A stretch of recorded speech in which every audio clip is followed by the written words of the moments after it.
10-15 દાંતણ થઈ જાય તો 2-3 દિવસ. સૂર્યદેવ હાલ્યા આવે છે. સવારના 7:30 વાગી ગયા. પક્ષી પણ ઉડવા મળ્યા. છણ લેવા માટે નીકળી ગયા. જય માતાજી, સ્વાગત છે મારા નવા બ્લોગમાં.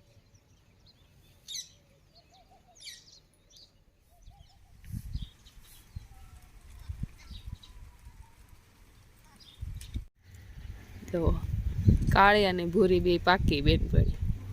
બે છે ને અલગ ન રાખીએ કે એકેને અલગ રાખ્યા હોય ને તો બે રગવા મળે.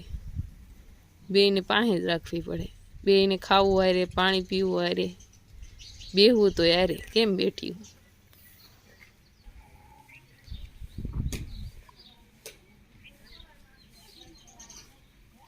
પૂર્વા તૈયાર થઈ ગઈ છે 3જા ડોઝ માથે. આ 3જા ડોઝ ના વારો પડવાનો છે બેન. શું થાય હે? શું થાય? અત્યારે દાંત આવે પછી હે? હાલો હાલો તૈયાર થઈ ગયા છે જાય. કાકી જોરાય તો કામ મીડા.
રાઈટ તો ઘણી નીકળી.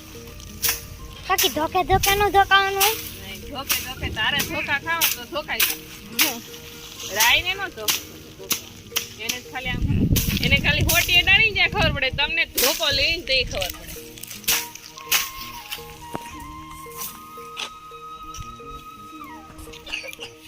બધી રાઈ ધોકાવી નાખી.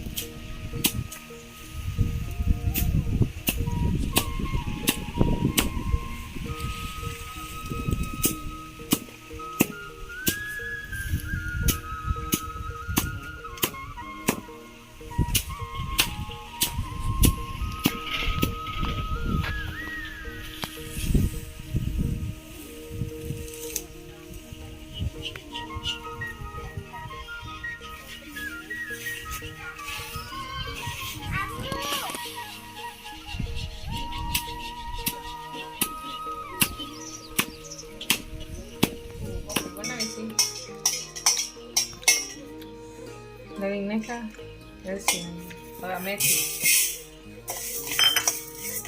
શેકી નાખવાની પહેલા મેથી. હા હું શેકી નાખી. કાળી પડી જાય જ્યાં સુધી શેકો.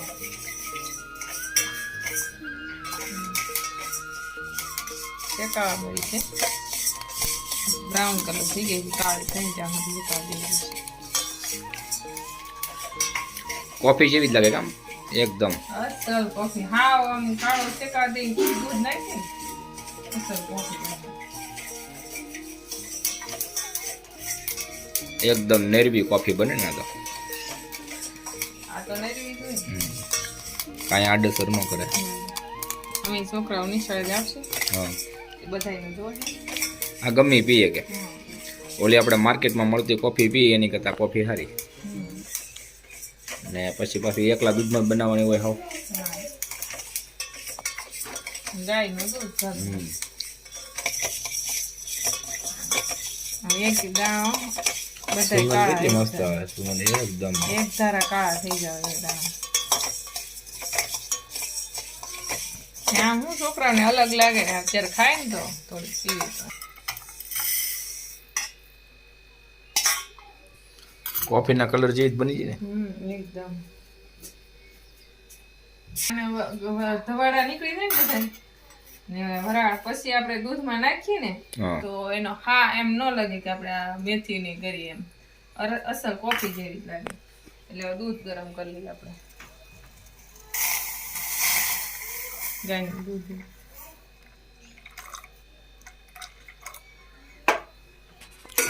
ખાંડ નાખી દઈએ.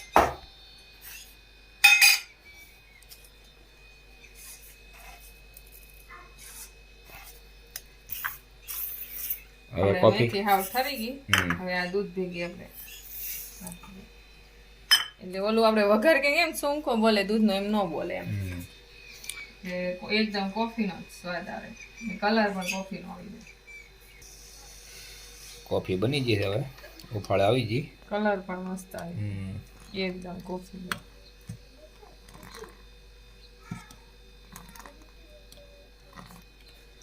આયુર્વેદિક કોફી. હા આપણે ગાળી લઈએ. હમ.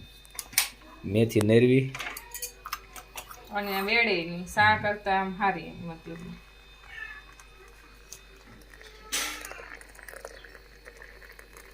નાના સ્વાદમાં સજે ફેર ન પડે કોફી એટલે કોફી જ હોય. મેથી વિશે એવું ન લાગે. હા લીમડાના દાંતણ પાડવાના છે.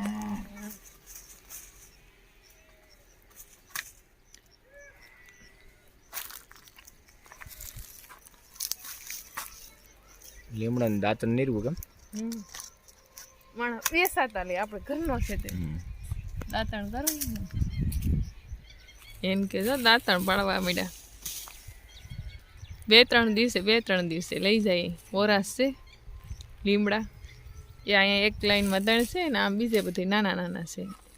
કુલ 5 લીમડા મોટા છે. હવે તો ઉનાળો આવ્યો એટલે અને પાણી એથી નાહી ને તોય ઠંડો એમ. તે પાંદડા છે એ બધું પાણી બનાવી નાખશું. દાંતણ છે ડાળું છે હા ધવાડી કરી નાખશું થોડીક ને દાંતણ છે ને ડાળું છે ને એના દાંતણ બનાવી નાખશું.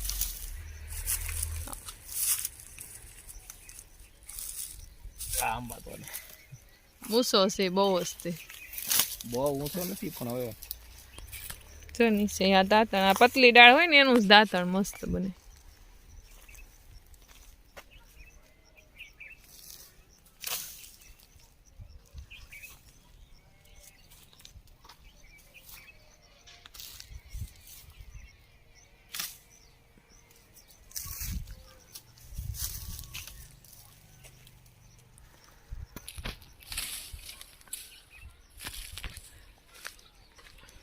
દસ 15 દાંતણ થઈ જાય તો 2-3 દિવસ અહીંયા જાય. હા હરિગોને દાંતણ કરવાના છે. હરીગો બાને હાટું અને ગોઠણ દુખે છે ને હા તો ઈ આમ રોજ તો આપણે જ્યુસ બનાવીને પાવડર બનાવીને પી ન હોય કે બા તો હરિગોને દાંતણ કરવાનું. હા સવારમાં વહેલા નૈણા કોઠે બાને કહો તમે દાંતણ કરો ને તો વધારે સારું પડે. હિંગુ આવી છે 10-12 તે બાપાએ વેડી નાખી છે. સુની જાય છે પણ પકલી છે. તો હું 1.5 વર્ષનો છો તો હરીગવાના લીમડાના દાંતણ લેવાઈ ગયા. હવે આપણે ઘઉં કઢાવવા દો કેમ લાગે? હા હવે હાવ ખખડી ગયા. કાંગલા બાંગલા બધું ઘઉં પાકી જશે. પાકી ગયા. તે હરીગવાના અને લીમડાના દાંતણ લેવા ગયા. હવે આપણે ભારો લેતા જઈએ માલ ને નિરણ. હાલો.